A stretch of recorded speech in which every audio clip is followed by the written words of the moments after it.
En los días pasados vimos lo que significó y representó para México esta suerte de batalla fiscal, la lucha por los impuestos que de alguna manera trajo la reforma hacendaria que presentó el gobierno con el paquete económico. Hay un problema de fondo que es importante destacar. En una sociedad democrática se supone que existe un pacto, un acuerdo entre la clase política y los actores económicos para ver cómo se pagan los impuestos, para ver quién paga qué cantidades, a dónde se destinan los recursos. Y esto implica pues una transparencia en el gasto y una rendición de cuentas por parte de los gobiernos. El problema es que en México tenemos una gravísima corrupción y entonces se genera, por supuesto, pues una desconfianza enorme de todos los que pagan impuestos en este país, de todos los que pagamos impuestos. Este problema, de alguna manera, cuando se suben los impuestos, cuando cambian las estructuras, digamos, fiscales, pues genera malestar, como el que vimos en estos días y todavía estamos presenciándolo. De alguna manera, estos cambios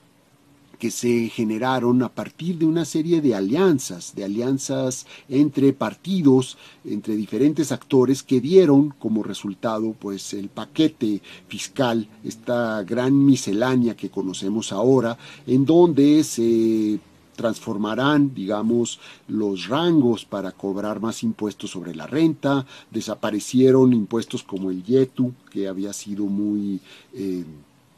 impugnado, digamos, por los sectores empresariales.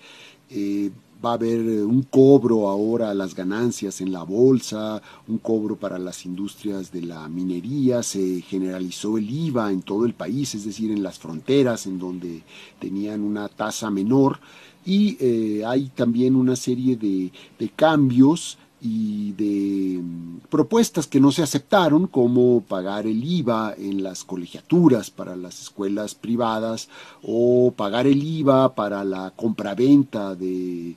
casas hasta un límite de 3.5 millones de pesos. Por debajo de esto no se pagarán, no se tasará pues el impuesto que se había propuesto. Y entonces el gobierno dice que le van a faltar ahí, que hay un hueco por lo menos de 55,000, 56,000 millones de pesos, y entonces lo que hicieron los diputados pues fue ajustar el precio del petróleo, un precio que está al alza, lo habían calculado más bajo y siempre hacen este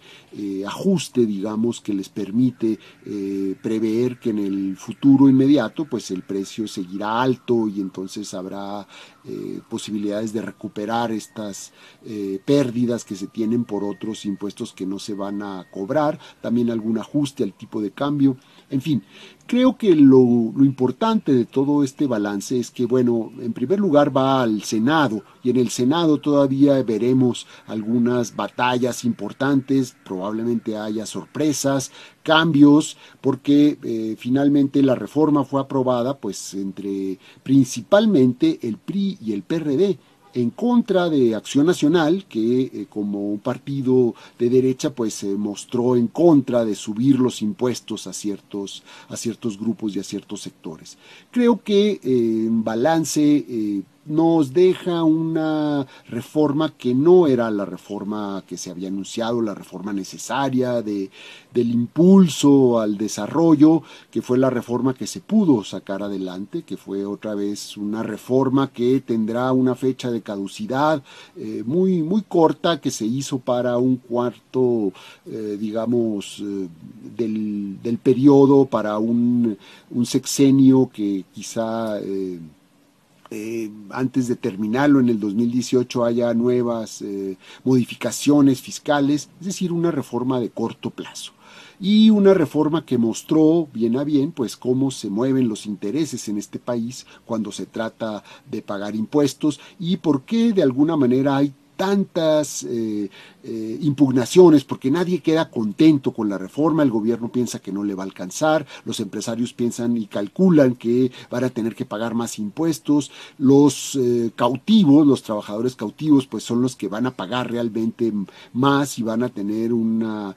carga más fuerte, y finalmente pues los privilegios de la alta burocracia van a seguir y no se ve que en el corto plazo se vayan a resolver estos problemas de desconfianza por la corrupción. En fin, creo que este es algunas de las piezas que forman o que han formado, y veremos lo que pasa en los próximos días en el Senado, pero esto fue y ha sido la batalla fiscal en México ahora en este 2013.